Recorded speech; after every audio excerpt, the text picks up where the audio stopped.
Setiap orang mungkin memiliki sisi yang berbeda dalam pekerjaan dan kehidupan sehari-harinya. Sisi yang ditunjukkan oleh seorang pemimpin dalam suatu perusahaan atau instansi bisa jadi berbeda dengan sisi yang ditunjukkan di lingkungan terdekat atau teman. Saya Tasya Litmila, saya akan mengajak Anda untuk melihat sisi lain dari seorang tokoh inspiratif. Dia adalah KSAU periode 2002 hingga 2005. Siapa dia? Yuk kita temui.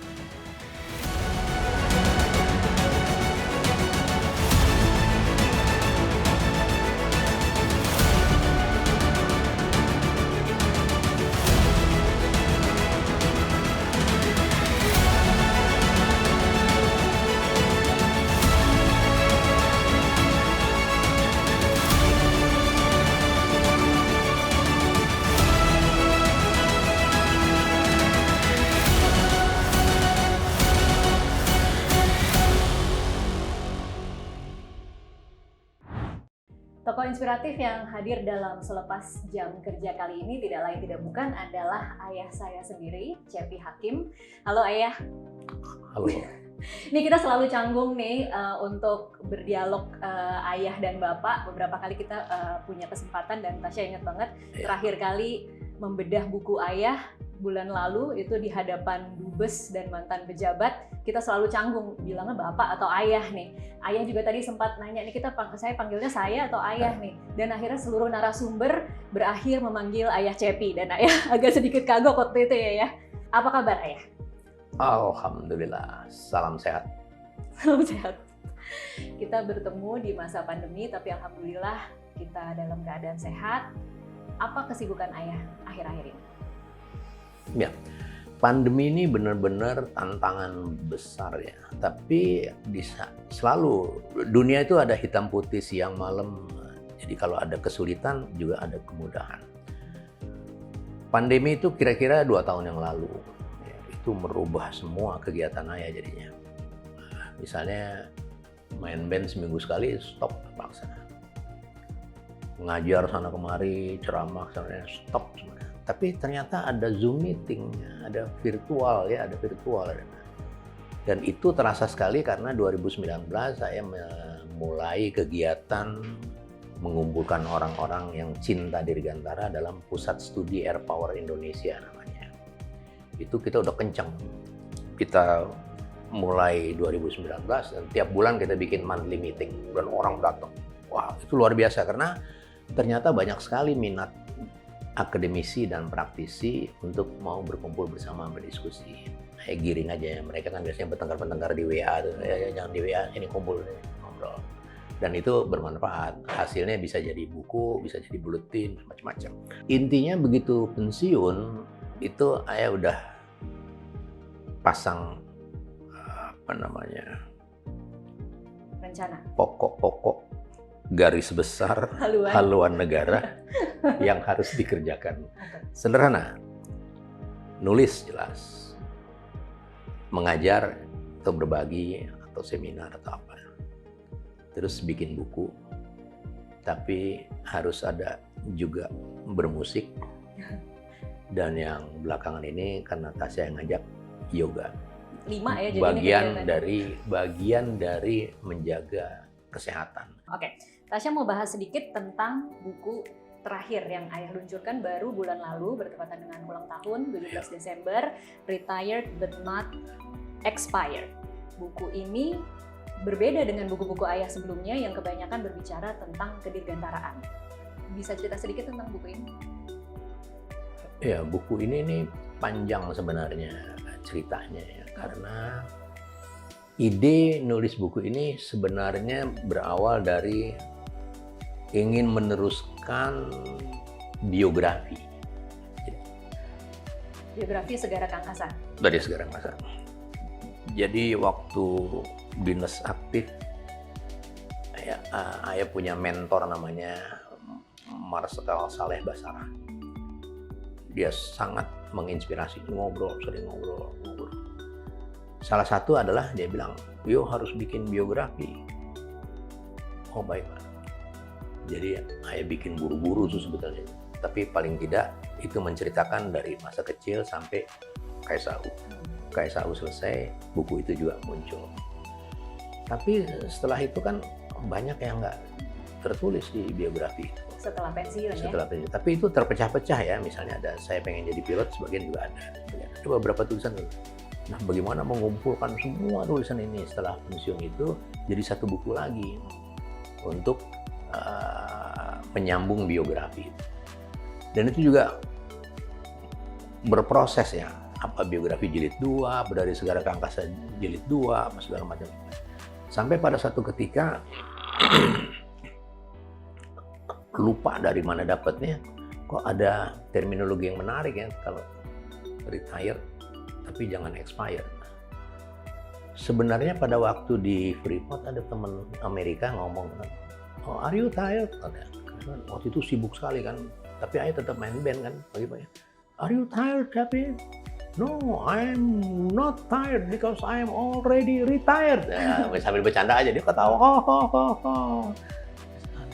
Not expired. Kalau nggak salah dia ngomong begitu, no. Terus dapat inspirasi itu. Saya tulis dulu tuh di Instagram atau di mana, pernah di Twitter, ngomongin lah ke orang-orang. Dan itu menarik karena banyak yang marah juga, ada banyak yang lucu, senang, tapi ada yang marah juga. Marahnya kenapa? Tapi expire itu untuk barang, bukan orang katanya. Nggak boleh untuk orang. Wah, asik nih. Boleh dong kalau buat plesetan boleh dong. Nggak bisa, itu kan begini, itu bisa menghina, macam-macam. Jadi provokatif lah ya judulnya. Wah, makin kencang ya udah. Berarti udah dah putusin retired but not expired. Dicoba dulu, diekspos dulu kan di Instagram. Ternyata semuanya bilang, wah keren. Ah udah, stop, keren, bikin. Tapi kalau kita melihat judulnya, kemudian ada kesan, oh apakah ini kemudian bukunya berisi tips-tips untuk menghadapi masa pensiun, tips-tips untuk menghadapi post-power syndrome gitu. Apa seperti itu isinya? Itu selalu orang bertanya begitu ya. Menarik itu pertanyaan. Jadi ini sama sekali bukan pelajaran, sama sekali bukan ngajarin orang, nggak berarti. Tapi memang terinspirasi, sekali lagi Pak Saleh Basarah itu bilang begini, kamu harus siap ya kalau pensiun, karena ternyata pensiun itu memerlukan penyesuaian. Dia bilang, saya itu memerlukan 3 bulan atau 6 bulan, beberapa bulan untuk menyesuaikan lagi, karena kaget, dia bilang, kaget dari kegiatan. Dia juga KSAU yang sukses. Jadi kegiatan seorang KSAU itu 24 jam penuh, terus tiba-tiba terhenti. Nah, itu yang membuat, menurut Pak Saleh Basarah, itu yang membuat orang perlu waktu untuk menyesuaikan diri. Dia bilang itu sebelum aja jadi KSAU. Jadi waduh, ini terkesan benar, karena kalau orang sedang dinas aktif itu kalau bicara pensiun, aduh nanti aja lah, kumaha engke wae lah gitu ya, nanti aja, dan itu fata morgana lah, dan betul. Tapi begitu ayah ditunjuk jadi KSAU, terbayang lagi yang Pak Saleh Basarah, waduh, oke. Jadi begitu selesai pelantikan di istana, pulang ke kantor, panggil 2 atau 3 perwira, naik ceramain. You siap ya, gantiin saya. Jadi kamu kerja aja yang baik, nanti kalau ada saya akan majukan antara kamu yang akan gantikan. Saya briefing, sebetulnya bukan briefing ke dia, itu briefing ke diri sendiri. Bahwa ini hanya sementara. Gitu. Ya, sementara ya. Jadi jangan dinikmati. Karena memang menjadi pejabat di Indonesia ini terlalu nikmat ya. Karena kita masyarakat yang feodalistis, pasukan bodreknya banyak, ada supir, ada ajudan, ada pengawal, waduh, lebay lah. Jadi memang mengisi kegiatan sebanyak mungkin supaya tidak terasa ada yang hilang, atau bagaimana? Banyak pelajaran, ya, banyak tulisan-tulisan yang mengatakan bahwa ada survei malahan, saya lupa, tapi kira-kira survei itu mengatakan begini, usia pensiun di Amerika tuh pernah pada usia berapa gitu. Dan ternyata dari survei itu ketahuan 2-3 tahun setelah itu orang pada meninggal semua, atau sakit, atau expired lah dalam tanda petik, sehingga usia pensiunnya dinaikin. Itu ada survei, saya lupa survei, tapi itu tertanam benar. Intinya jadi orang memang nggak boleh berhenti beraktivitas. Kemudian ada tokoh yang namanya Mahathir misalnya. bayangin itu juga terserah aliran politiknya terserah, tapi bahwa bagaimana seorang Mahathir itu tetap aktif itu perlu ditiru. Intinya sama, jangan berhenti. Karena life is motion, keep moving. Jadi harus bergerak. Karena hidup itu gerakan. Jadi kalau kita nggak bergerak, mati. Oke, jadi kata kuncinya memang harus terus bergerak. Harus bergerak. Oke, Tasya mau pindah sebentar ke ini kita akan menunjukkan ada artikel soal Abdul Hakim. 2019 saya pernah meluncurkan buku Abdul Hakim Wartawan Antara dalam Kenangan Anak dan Cucu. Tasya mau bicara sedikit tentang Yai. Kalau Tasya panggilnya kan Yai ya, Abdul Hakim jadi bapak, ayah dari ayah. Ya. Apa pembelajaran hidup yang paling berkesan buat ayah dari seorang Abdul Hakim yang mungkin kemudian ayah turunkan ke anak-anak, ke Tasya dan Fatsi? Wah, ayah itu dididik keras sekali sama Yai. Ya. Kalau nggak boleh pakai istilah kejam mungkin ya, tapi keras luar biasa. Telat pulang maghrib itu dirotan, biru-biru sini. Ke sekolah malu-maluin, malu biru-biru. Intinya disiplinnya keras sekali. Bagaimana Yai waktu itu ketika ayah akhirnya memutuskan masuk TNI? Setujukah, tidak mendukungkah, atau seperti apa? Ayah bilang, adik-adik kamu tuh banyak. Ayah sementara lagi pensiun nggak punya duit. Adik kamu tuh harus sekolah. Kamu cari sendiri. Mulailah nganggur setahun untuk nyari kerjaan. Kamu sebenarnya mau jadi apa sih? Pengen juga sih jadi penyiar TV gitu. Waktu itu ada TVRI ya, TVRI. Oh, kalau penyiar TV itu nggak boleh, mesti belajar dari radio dulu. Kamu ke radio aja dulu ya. Jadi diam-diam udah monitor, dia cariin temennya juga, tapi dia nggak kasih tahu. Karena dari kecil sebenarnya kepengen jadi pilot. Nah, jadi oke lah, nanti ada dulu namanya Akademi Penerbangan Indonesia. Begitu buka daftar sampai diterima, lulus, terima, tapi tunggu panggilan ya. Karena sekolahnya itu belum punya uang. Sambil nunggu datang teman ayah, Jono namanya. Temen sama-sama curug juga, sama-sama terima juga. Cep, daripada nganggur, kita masuk angkatan udara nih. Wah, gua nggak mau jadi tentara. Mama tuh ya, nenek itu selalu ngelarang, jangan jadi tentara ya. Tentara tuh kasar. Jangan jadi tentara. Ya udah nggak ada di dalam kepala jadi tentara. Ya udah. Siapa juga yang mau jadi tentara, yang mau jadi pilot kan. Tapi ini mengusik juga nih. Nunggu panggilan, kalau dipanggil, kalau enggak terus ngapain? Umur tambah terus kan. Ayo udah jadi tukang solder radio Cawang dulu di Pejompongan. cari duit. Beneran ya. Diajak tetangga, kita cari duit dong, nganggur daripada itu belajar tuh materi-materi gitu. Aduh lah. Dia dulu jago nih materi. Jadi kalau selesai 3-4 biji, dia dapat uang banyak. Itu satu aja nggak kelar-kelar. Aduh. Dapat duit di persen bakal minum aja. Perjuangan hidup lah ya. Akhirnya jadi honorer di RRI, daftar curug masih nunggu, diajak daftar Akabri Udara. Nggak mau Jan, gua mau jadi pilot. Ini pilot juga nih, pilot keren nih, gini. Nah, dia tuh ponakannya Rusmin dulu, Panglima Angkatan Udara. Dia sering diajak duduk di kokpit MiG. Jadi dia memang passionnya pengen jadi penerbang Angkatan Udara. Enggak lah, lu temenin gua aja deh. Ya udah, gua temenin aja ya. Iya. Mulai temenin dia. Ternyata nggak bayar. Kalau ITB kan bayar, beli formulir. Gua nggak bayar, ikut aja, iseng-iseng aja ikut, isi formulir ikut. Akhirnya ayah diterima, dia malah nggak diterima ya. Tapi dari cerita lain lagi. Tapi itu jalan hidup ya. Cerita panjang lagi. Nah, tapi ya intinya terus akhirnya masuk daftar Akabri. Nah, gimana ngomongnya? Nah, ini pekerjaan rumah. Kalau ke ayah nggak ada masalah. Kamu mau jadi apa aja, nggak, silakan. Pilih sendiri hidup. Hidup itu pilihan sendiri. Pilih aja.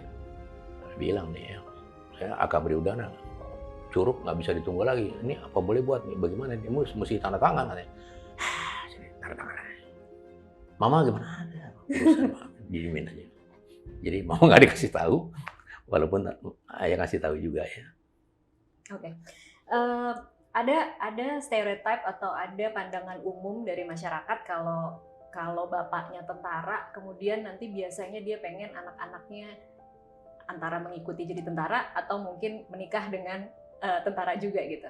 Tapi ayah tidak seperti itu. Kenapa? Yang pertama karena Yai itu nggak pernah mengarahkan anak-anaknya jadi apa. Dia kasih tahu, oh jadi begini ini loh kalau mau jadi ini, tapi dia nggak mengarahkan sama sekali. Jadi ada dosen tuh namanya Profesor Dirang. Apa yang Profesor Dirang kasih tahu? Dia cerita di kelas, dia pelajarannya menarik sekali. Dia mulai dengan begini misalnya. Saya melihat kelemahan orang Indonesia, teman-teman orang Indonesia yang sekolah di Eropa, terutama di Jerman, itu satu kelemahan terbesarnya. Kelemahannya adalah tidak berani ngambil keputusan, tidak punya keberanian mengambil keputusan, selalu berkelompok-kelompok. Ke restoran makan, kamu minum apa? Terserah gitu ya. Apa namanya? Orange juice. Semuanya orange juice, semuanya the same, selalu begitu. Ya, jadi nggak bisa, kelemahan nggak bisa ngambil keputusan, sama nggak punya, ya itu didasari karena nggak punya prinsip. Saya ajarin anak saya ngambil keputusan dari sejak kecil, dia ngambil keputusan sendiri. Terserah aja. Kadang-kadang saya nyesel juga kalau lagi ulang tahun saya suruh ambil keputusan sendiri, pilih ini, dia milih barang yang mahal kan. Misalnya dia kasih joke aja. Tapi itu risiko.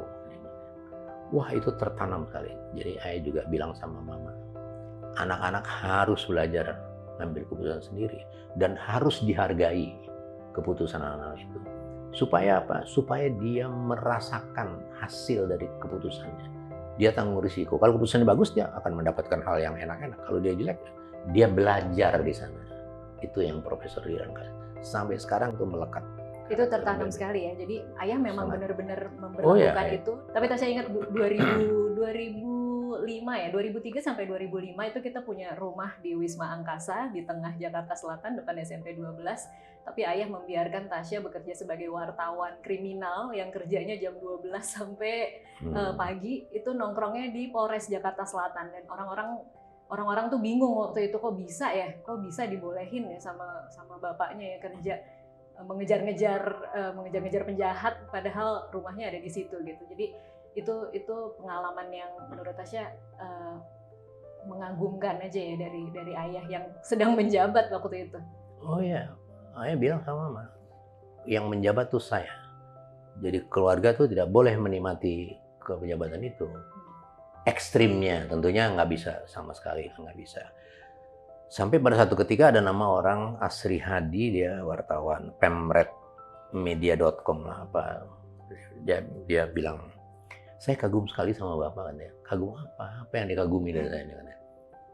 Saya ingat waktu pakai SAU, itu kalau Jumatan di Masjid Polres Jalan Wijaya tuh, Blok A dulu. Iya. Terus kenapa? Iya, bapak sendirian aja, sama supir aja katanya. Loh, kan semua yang sendirian. Enggak Pak, kalau kepala staf itu waktu itu mobilnya 3, pengawalnya 20, terus datang orang nyingkirin dulu tempatnya. Wah, itu kan orang masing-masing. Saya mau sholat aja, nggak ada hubungannya. Kayak SAU sholat, bukan kayak SAU yang sholat, saya yang sholat. Nah, itu mendidik juga supaya pada satu ketika pensiun dan itu lepas, kita nggak kehilangan sama sekali. Oke, Tasya mau balik lagi ke sini, meng-highlight apa yang menjadi passion ayah. Ada 3, menulis, musik, dan juga olahraga. Tasya mau mulai dari menulis dulu. Menulis ini kan apa ya, passion banget buat ayah. Ayah pernah dalam satu kali masa jabatan menggiring anak buah untuk menulis semua sehingga kemudian mencapai rekor muri, ada 100 buku waktu itu. Dan hingga saat ini pun ayah sangat produktif. Tiap minggu selalu ada tulisan yang paling 1 atau 2 tulisan naik di kompas.com. Setiap tahun selalu ada buku yang diluncurkan. Apa dari menulis yang membuat ayah bisa terus-menerus seperti seperti kebutuhan gitu untuk menulis? Itu proses interaktif sebetulnya. Dari kecil ayah tuh tempat bertanya teman-teman. Kenapa tempat bertanya? Karena di rumah dulu ada buletin antara, ada 2-3 surat kabar, ada majalah. Jadi karena Yai wartawan. Iya. Nah, jadi kita kebiasaan tiap hari kita baca. Jadi anak-anak itu kalau nanya apa gini, oh ini gini, ayo jelasin. Untuk menjaga kredibilitas sebagai seorang yang berkelanjutan, kalau ditanya nggak bisa kan cemar kan. Nah, jadi kita harus belajar kan, harus tahu duluan. Cara belajar itu nulis. Nah, setelah aktif berdinas, kan sayang tulisan-tulisan itu hilang. Tulisan saya kumpulin jadi tulisan. Mulai nulis, taruh di media. Kalau di media kan baca, waduh bangga banget ya. Wah, tulis lagi. Jadi itu interaktif. Proses menulis sama proses menikmatinya, terus proses tuntutan. Nah, apalagi setelah pensiun, waduh, semua orang nanya tentang pesawat terbang, apalagi kecelakaan pesawat terbang. Saya mesti belajar kan, nggak bisa diundang. Tadinya gimana ya, agak ragu-ragu, saya nggak bisa jawab gimana ya, belajar. Tapi tertolong kan dari internet. Iya. Jadi sebenarnya diundang belajar dulu, bikin contekan. Motivasinya adalah ingin selalu tahu gitu, ingin selalu bisa menjawab dan ingin selalu bisa berbagi pengetahuan gitu ya. Kepengen ngajarin orang. Kepengen banget ngajarin orang karena suka risih dengar orang yang sok tahu, dengar orang ngoceh tapi salah. Gitu. Jadi ini mesti diajarin nih, diajarin, dikasih tahu. Okay. Kalau nggak kasihan dia kan, pas gitu kan dia diketawain kan. Iya. Nah, nggak boleh kita diketawain, kita ajarin. Ada orang yang mau diajarin, ada orang yang mau nggak diajarin, nggak apa-apa juga, tapi kita ajarin. Okay.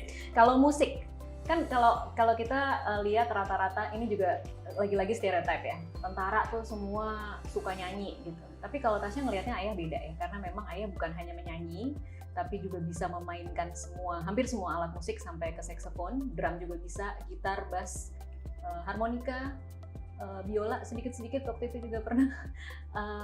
Apa yang membuat ayah kemudian begitu cintanya dengan musik sampai kalau orang-orang lain tuh berhenti fase ngebandnya di SMA, ayah tuh sampai umur segini, umur 74 tahun ini 75 masih rutin loh mau ngeband, mengumpulkan orang-orang untuk setidaknya seminggu sekali ngeband. Apa dari musik yang membuat ayah begitu hidup? Itu panjang lagi deh. Di rumah dulu ada ukulele sama gitar kalau nggak salah. Gitar belakangan, ukulele. Ya itu senang main. Dia kalau ada waktu senggang dia main. Lagunya satu Indonesia Raya ya, selalu Indonesia Raya sama lagu KBI, Kepanduan Bangsa Indonesia. Itu sampai sekarang Ayah masih hafal. Kalau nganggur dia mesti main. Ayah seneng bener dengar suara musik. Terus SMP mulai lihat teman-teman kan banyak teman orang kaya punya band. Yang ngiri banget loh, band keren banget. Tanya berapa sih harganya? Udah nggak mungkin lah beli udah. Ada grup-grup musik di TVRI. Wah, gitarnya keren-keren banget. Jadi kepengen di kepala saya mesti bikin band, saya mesti punya gitar bagus. Dan itu baru kejadian di masa bukan SMA ya, Taruna ya. Taruna. Dan itu terus di kepala tuh terus pengen juga nyanyi. Lihat ada orang main saxophone, keren banget. Belajarnya gimana nggak tahu. Tapi itu terus menghantui. Jadi terus. Dan kemudian The Beatles, ada Rolling Stone yang waduh keren banget, keren. Ikut aja terus. Dan itu terus-terusan sampai sekarang. Jadi kalau kita mau menjadi manusia benar yang manusiawi, itu harus ada seni harus balance, harus ada seni. Kenapa? Seni itu mengembangkan estetika. Jadi waktu Ayah pulang yang ngobrol sama Saleh Basara, you right. Karena dia dulu belajar juga, dia pernah ke sana juga. Dia yang membangun AAU dia setelah melihat di Colorado. Dia bilang tujuannya adalah mengembangkan rasa estetika. Rasa orang bisa melihat keindahan ya, dalam pengertian yang luas. Dengar lagu indahnya ini. Itu yang membangkitkan Kemanusiaan seseorang. Sense of manusiawi. Jadi orang bisa menghargai orang lain. Orang menyadari bahwa menghargai orang lain sebenarnya itu adalah menghargai diri sendiri. Jadi kita nggak boleh memperlakukan orang semena-mena. Kita nggak boleh nyuruh tukang sapu kita tuh semata-mata. Karena sekali-sekali kita harus bayangkan bagaimana kalau kita yang tukang sapu itu. Wah, itu pelajaran yang luar biasa. Makanya makin kental lagi untuk bermusik ria. Karena itu art. Oke. Ini waktunya sudah semakin sedikit, tapi Tasya mau menyinggung sedikit lagi tentang olahraga. Ayah itu dari dulu selalu olahraga, nggak pernah Tasya merasa ada jeda ayah tidak berolahraga. Jenis olahraganya mungkin berganti-ganti, tapi ayah selalu mengusahakan setiap hari itu bergerak. Nggak pernah mager kalau istilahnya sekarang tuh males gerak tuh, ayah nggak pernah. Gimana caranya ayah memotivasi diri bahwa setiap hari memang harus selalu bergerak, terlepas dari segala kondisi fisik yang mungkin menghambat ya? Itu juga pelajaran hidup ya, pelajaran hidup yang panjang sekali. Saya pernah beberapa kali masuk rumah sakit di Oknama. Itu, waduh, neraka itu sebenarnya. Selain kita tidak berdaya, kita tergantung sama orang lain, terus kita tidak dihargai sebagai manusia. Suster itu dia kerja nggak semuanya ya, tapi karena kerjaan dia, bukan karena dia sayang sama kita, nggak mungkin lah itu, dia kerja karena kerjaan dia, dan itu terasa. Terutama waktu dengkul, waduh, pakai kursi roda itu benar-benar nggak berdaya, mau bergerak susah. Saya nggak mau itu. Supaya nggak begitu gimana? Harus olahraga. Misalnya ada buku karangan Arthur Brownstein. Dia doktor dan dokter. Tetapi dia nulis buku yang dia tidak mempercayai medical science. Dia tidak mempercayai sepenuhnya. Dia percaya tapi tidak percaya sepenuhnya. Dia lebih mempercayai pada, bukunya namanya Extraordinary Healing. Jadi sebetulnya manusia itu natural state dari seorang manusia adalah health. Jadi dasar dari tubuh manusia itu sehat. If you get sick, something wrong or something imbalance happen. Bagaimana caranya? Listen to your body. Itu yang sangat menarik. Jadi pertama, listen to your body. Kedua, Anda punya healing dan immune system. Bagaimana memelihara healing dan immune system? Ya itu tadi, listen to your body. Kalau ngantuk tidur, kalau lapar makan, kalau sakit istirahat. Dan kita punya kekuatan menyembuhkan diri sendiri, dia bilang. Contohnya kalau kita luka, kita diemin aja kan lama-lama juga sembuh. Kenapa? Karena kita yang nyembuhin sendiri. Orang yang sakit itu disembuhin sama dia sendiri. Dokter, obat segala macam itu supporting element. Selama kamu nggak mau sembuh, kamu nggak akan sembuh.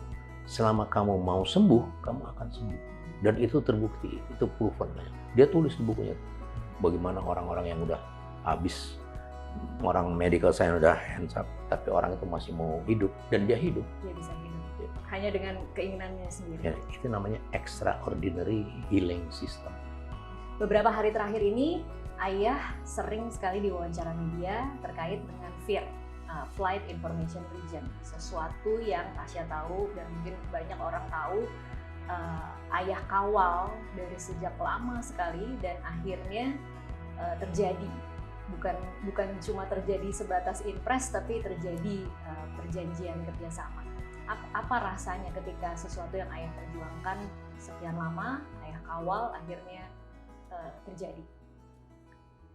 Ada kepuasan, tapi juga berbareng dengan itu ada ketidakpuasan. Apa tuh kepuasannya? Kepuasannya Karena yang menjelaskan Fir ke presiden tuh ayah. 2015 saya jelasin. Akhirnya dia ngerti. Tapi sekilas saja bahwa ada wilayah kedaulatan kita, ternyata kita nggak berkuasa di sana, titik. 2015 keluar instruksi. Padahal Menteri Perhubungan Yonan pada waktu itu, sebulan sebelumnya dia bilang, Pak Cepi sorry ya, Fir belum bisa saya prioritaskan. Pak Yonan nggak usah sorry, Anda yang menteri. Saya cuma kasih masukan, mau dikerjain apa enggak, Anda yang paling tahu. Nggak ada sorry, silakan aja. Nggak ada sebulan dia dipanggil sama presiden, suruh selesaikan. Jadi tuh Fir itu, saya terbang tahun 75, 73 selesai, antara 74, 75.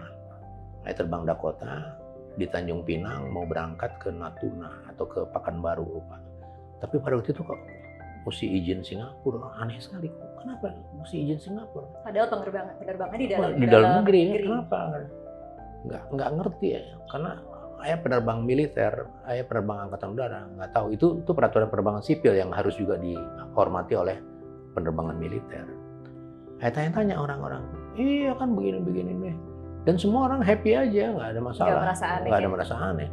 Oh, kita mesti jangan lah, karena kalau Singapura yang megang kita enak, nyaman kok, karena dia punya radar.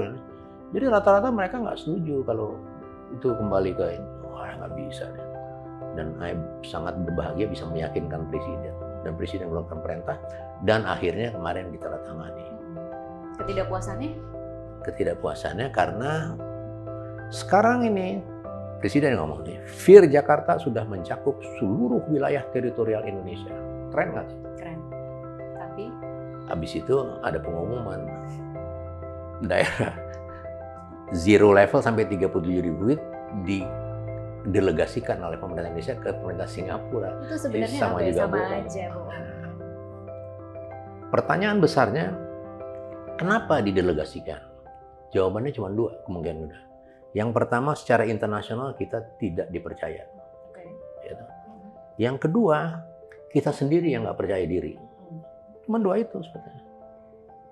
Nah, kemarin di Metro TV, Dirjen Perhubungan Udara bilang, enggak, itu karena fragmented. Jadi memang kita kasihkan.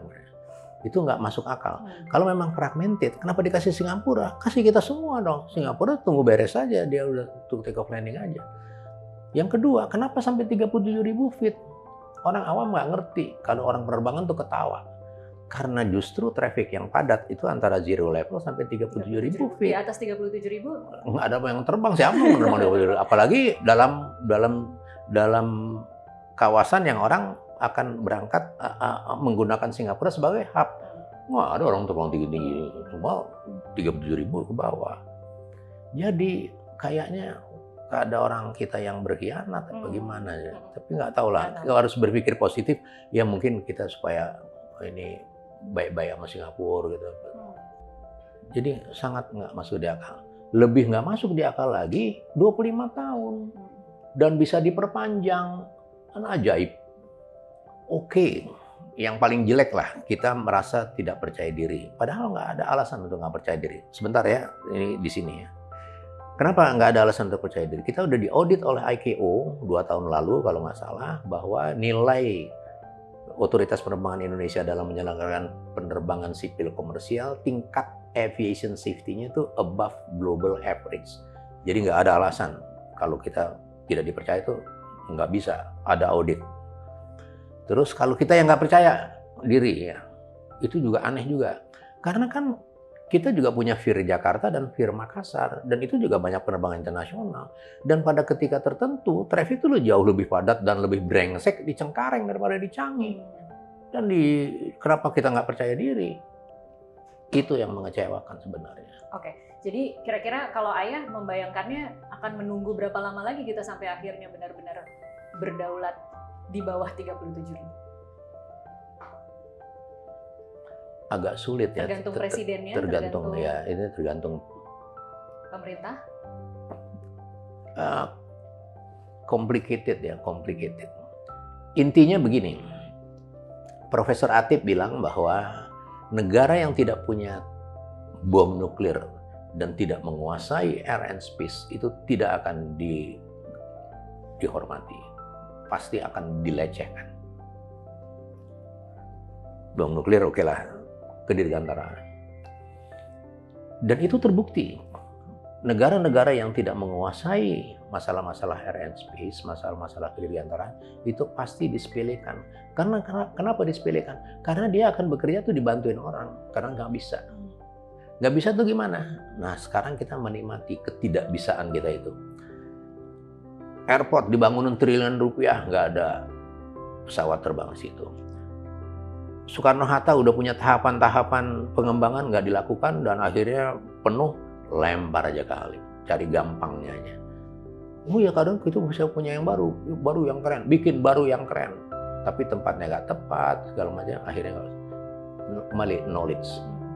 Oke, Ayah sudah menjelaskan sedikit tentang bagaimana kondisi manajemen penerbangan di Indonesia, kondisinya seperti itu. Airport amburadul, maskapai bangkrut, apalagi semuanya kacau balau, pendidikan nggak keluanan, mengelola air and space nggak keluanan, fear kayak begitu. Semua menggambarkan cerminan refleksi dari sebuah bangsa yang tidak punya knowledge di bidang air and space. Oke, nah kalau Ayah melihatnya setelah COVID, apalagi setelah COVID, setelah pandemi, akan seperti apa penerbangan di Indonesia? Sebenarnya COVID ini yang paling bagus, karena nggak ada traffic kan. Kenapa kita takut? Kita ambil alih dong, kan nggak ada traffic. Kan alasannya trafficnya padat, kita nggak punya kemampuan. Terus sekarang nggak ada trafficnya kok. Jadi harusnya selama tidak ada traffic ini apa yang dilakukan? Kita harus kerjakan itu, kita harus ambil alih. Kenapa jadi mesti diserahkan kepada Singapura lagi? Nggak masuk akal. Nggak tahu. Kenapa? Karena knowledge lagi, balik lagi knowledge lagi. Bilang, udah Indonesia nggak usah repot-repot lah, ini kita kerjain aja, nanti kita store lah sekian. Padahal Indonesia tuh keren dan sangat dikagumi. Ya, UNPAD itu adalah yang pertama di Asia memiliki jurusan Air and Space di Fakultas Hukumnya, yang mendirikan Profesor Priyatna Abdul Rashid. UNPAD itu dihormati orang. Bung Karno pada tahun 1955, negara Indonesia sebagai negara kepulauan belum punya Dewan Kelautan, dia membentuk Dewan Penerbangan. Keren nggak tuh? Ya. Tapi sekarang Dewan Penerbangan dibubarin, 8 dibubarin, semua nggak ada. Kita nggak punya National Space Agency, kita nggak punya. Tapi kita mau datengin satelit di sini, kita akan ketemu. Siapa yang mengurus? Nggak ada. Nah, kayak begitu. Ini masalah visi bangsa. Masalah visi. Dan itu sangat tergantung pada the strong leadership. Dan itu didemonstrasikan oleh Pak Jokowi dengan fear Singapura, dia berusaha. Walaupun dia nggak menguasai teknisnya, dia kasihan aja, dia udah merasa banget. Ternyata di bawah-bawahnya orang nggak punya misi yang sama, sehingga terjadilah pendelegasian lagi. Itu yang menyedihkan. Oke. Ya, sekarang Tasya mau ajak Ayah untuk bermain game jawab cepat. Jadi harus menjawab pertanyaan yang Tasya berikan dengan cepat. Dan ini yang bikin pertanyaannya bukan Tasya. Harus digaris bawahi. Siap ya? Oke. Jadi Kasau atau direktur Freeport? Kasau. Musik atau olahraga? Musik. Yoga atau renang? Yoga. Tentara atau pilot? Pilot. Kalau saya nggak terjun di angkatan udara, saya bakal jadi? Gembel. Hal yang paling saya suka kalau kumpul sama keluarga? Ceria, keceriaan. Saya paling sebel kalau anak saya? Ini nggak susah ya. Cuek. Cuek. Dari semua anak saya paling nggak tega kalau marah sama? Semuanya. Hal yang paling bikin saya luluh atau sedih adalah? Banyak yang bisa bikin sedih. Ketidakadilan. Yang paling prinsip sebenarnya ketidakadilan. Idola saya adalah? Ayah saya. Oke, kita ke pertanyaan terakhir. Ada tidak pesan, ada tidak ya, apa pesan Ayah untuk generasi muda supaya mereka bisa hidup seimbang? Kita kan akhir-akhir ini suka membahas tentang mental health ya, tentang bagaimana orang-orang di masa, apalagi di masa pandemi ini, kemudian kesehatan mentalnya terganggu. Nah, Ayah itu sudah punya rutinitas dan sangat disiplin. Tapi bagaimana caranya Ayah bisa memberikan sedikit tips kepada orang-orang untuk bisa hidup secara balance? Saya selalu kasih pesan sama generasi muda tuh gampang. Tanya aja, kamu semua nih mau sukses kan hidupnya? Sukses dengan ukurannya masing-masing. Iya kan? Semua mau sukses kan? Oke. paling gampang lo sukses di Indonesia ini. Kenapa paling gampang, Pak? Rajin aja kamu sendiri, mesti sukses. Kenapa? Karena teman kamu tuh males semuanya.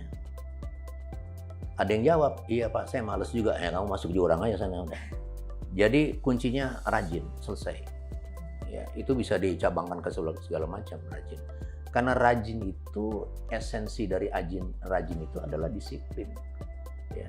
Dan kesuksesan apa segala itu visi, kita nggak bisa jabarkan, tergantung masing-masing mereka. Silakan mereka mau jadi apa, silakan. Tapi selama dia tidak rajin di bidangnya, dia tidak akan jadi apa-apa. Nothing. Jadi kuncinya rajin. Dan itu mungkin mengemuka. Kenapa? Karena di Indonesia orang pada umumnya malas. Kesempatan emas adalah rajin. Gitu. Oke, baik. Udah berapa SKS tuh ya? Banyak sekali. Baik, terima kasih Ayah sudah meluangkan waktunya bersama Selepas Jam Kerja. Ini bukan hanya Citizen dan tim produksi hari ini, tapi Tasya juga sangat menikmati wawancaranya karena tidak pernah bicara seperti ini bersama Ayah dan keluarnya bisa tidak terduga. Ada banyak cerita-cerita yang Tasya belum pernah tahu. Banyak ampasnya keluar ya. Ampasnya keluar. Tapi terima kasih Ayah dan terima kasih juga semua untuk yang sudah nonton Selepas Jam Kerja. Jangan lupa subscribe, like, komen, dan juga kasih masukan untuk siapa tamu di Selepas Jam Kerja berikutnya. Sampai jumpa.